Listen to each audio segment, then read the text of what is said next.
situation in the Bible that happened. How many have heard the story of the Saul and the witch? Now here's the situation. The children of Israel wanted a king. And God said, listen, I want to be your king.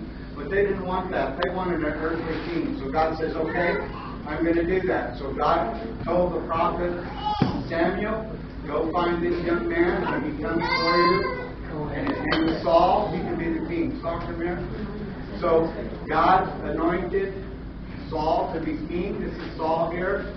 And Saul was obedient to God for a couple of years. And Saul had told him to get rid of all the witches. Here's our witch over here.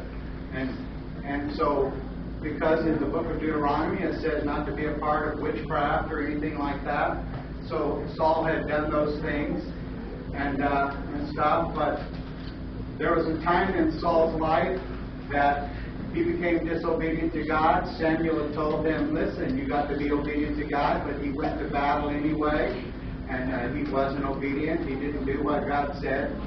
So Samuel told him, you as being king, you will no longer be king. Your throne will be taken from you.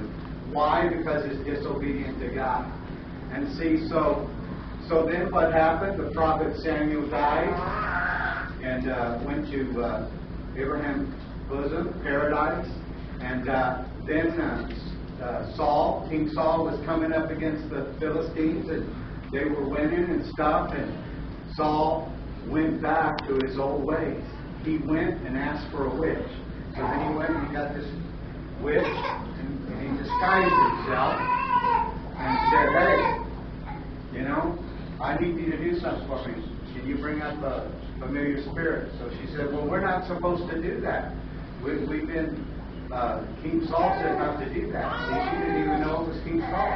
But anyway, then she found out, so he said, bring me up someone. So the witch comes in.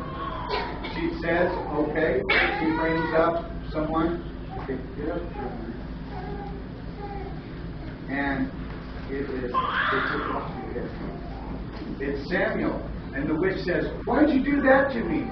Because God said we're not supposed to do that. You are King Saul. See, this was King Saul that he did. He disguised himself. And so he asked the witch, what do you see? She says, I see an old man with a mantle. And King Saul goes, that's got to be Samuel. And then Samuel says, hey, what are you doing bringing me up here? You see?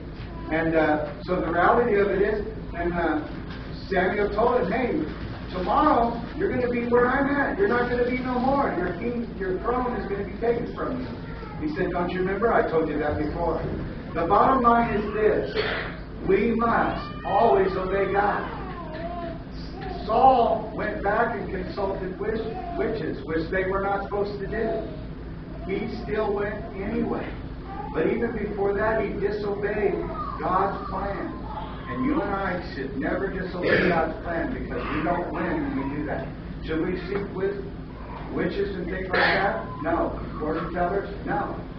You want to know your future? Put your faith and trust in God, because if you don't, your future is going to be eternity without God. That's what's in store for your future. If you trust and follow God in your life, you'll spend eternity with Him. If you don't, you'll spend eternity in hell. Thank you.